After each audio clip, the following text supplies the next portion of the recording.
thing. Well, I think we see a lot of amazing tech here. You come here and you see tanks and planes and guns and missiles. Yep.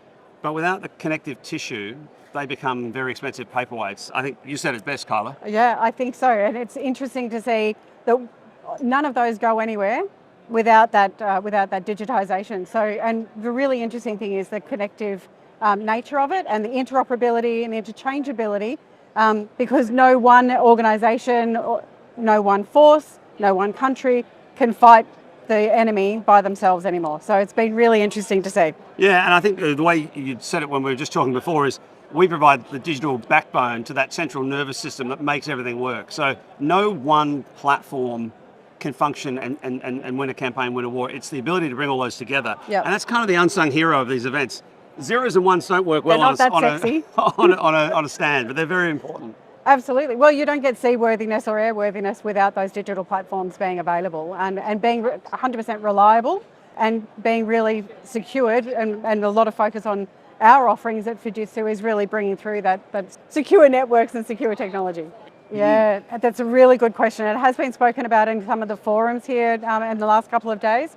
The real understanding that the defence capability outcomes are terribly important, and the speed to capability spoken about quite often. Part of that is really in the acquisition space, but it's incredibly important, and it's been spoken about. The interlock between defence, governments and the industrial base needs to be very early on and consistent. And I think one of the great ways of making that happen outside of the human-to-human connection is really bringing in some digital stuff like AI. Yeah, absolutely. I'd probably add to that just as cyber is a game of 10-foot walls and 12-foot ladders, the adversary is always outpacing and outflanking. Yep. So you need to compress that time of innovation to deployment. And I think that's where private sector innovation really comes in. So the partnership between the private sector and the government to make those things happen is important. I think with AI, it's another layer on top of that, because the ability to be able to not just know those systems in a connected sense, but trust those systems to do the things you're asking it to do with AI and to harness the information of it becomes even more important. But as Kyla says, the pace and scale with which things work requires that shrewd combination of private sector innovation, public sector owning the problem and working together collaboratively to close those timeframes to deploy it for the warfighter. Absolutely, and it's all doable. You know, we've operated in a peacetime for quite a long time. I think Ukraine has given us a lot of lessons on how it can be done, and really changing it to a crisis mentality before it becomes a crisis, and really making sure that connectivity between defence and the industrial base is as strong as it possibly can be. So when and if something happens, we can move together in a very agile manner. And it's going to be really interesting. So, you know, there's really new and emerging technology that does allow that speed to capability much, much faster.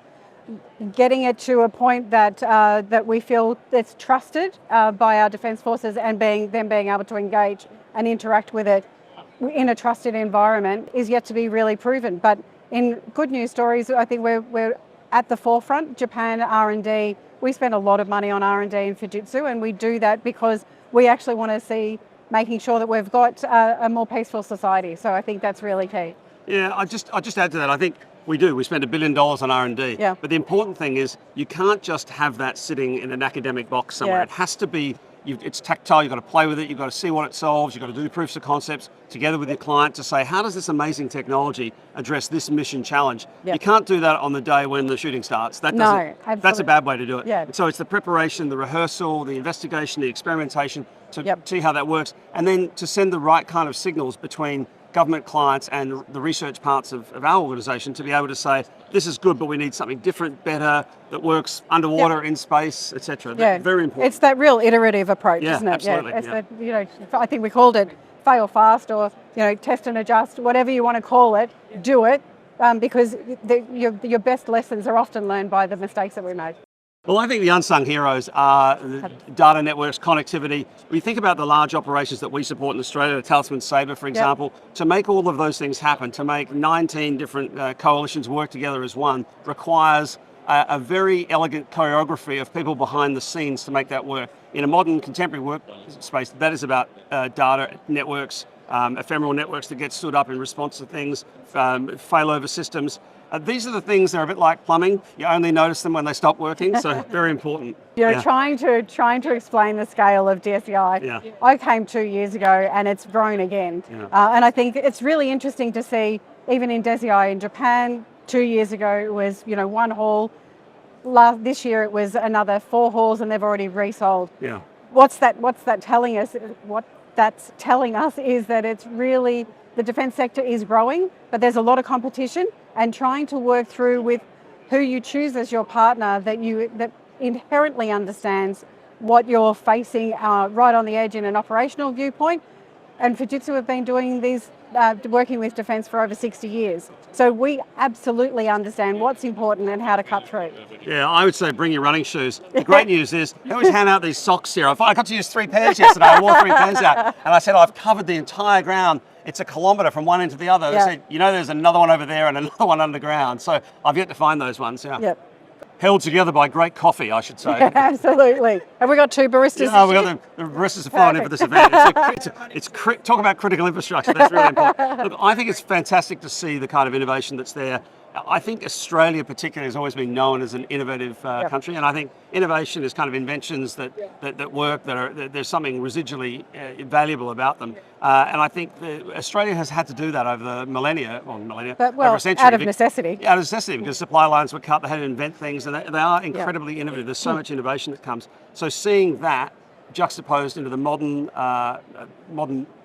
warfighting environment, to see some of the things with drone shield, there's so much cool tech out there that Australia does and doesn't on its own, and to see that this provides a forum for all of those to connect with the users of that equipment, because unfortunately Australia is geographically in an unfortunate position so far away, but this provides that opportunity, doesn't it? Absolutely, and I think with Australians do an excellent job of being really collaborative, because we don't know everything, and there's so much of the sovereign capability that we have that is just incredible. Some of it's quite niche, and has been very, very successful overseas, actually, sometimes more than it is in Australia. But we're super keen to work with a number of partners. We've got partners that have worked with us as SMEs for over 15 years. We don't try and take them over. It's something that we take on because they are experts at what they do, and we help to bring them some scale and maybe open some doors. But the collaboration of what's going on is incredibly strong. Yeah, I'd add one point to that. I think that one of the great things about SMEs is they do bring amazing innovation, and I think the right combination in a defence construct is you've got to have discipline at the core and innovation at the edge, and I think that's what they give us. I would say come and talk to us about 3 things. Talk to us about cyber, talk to us about AI, particularly deployed, secure, sensitive, sovereign AI, and come and talk to us about quantum. And I think if you were to chart those 3 things, everyone knows cyber, it's kind of IT now. AI, everyone's starting to get their heads around, and quantum is that next big thing. And we can unify those around our Monarcha chip, in fact. Absolutely.